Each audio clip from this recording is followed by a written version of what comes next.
تین مہمان بن بلائے ہیں، کوئی بلائے نہ بلائے وہ چلے آتے ہیں۔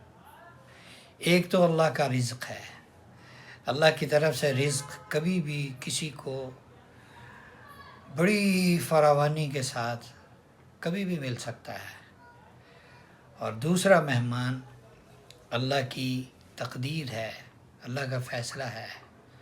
اللہ ہمیں عافیت میں رکھے، بندہ گھر سے نکلتا ہے اور روڈ پہ پہنچتے ہی حادثہ ہو جاتا ہے اور اللہ کا فیصلہ آ گیا۔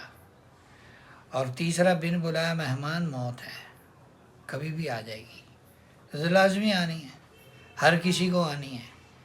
لہذا ان کے لیے تیار رہیں، موت کی تیاری کرتے رہیں اور اللہ سے عافیت مانگتے رہیں تاکہ بری تقدیر سے جو فیصلہ ہمارے لیے ناگوار ہے اس سے ہم محفوظ رہیں۔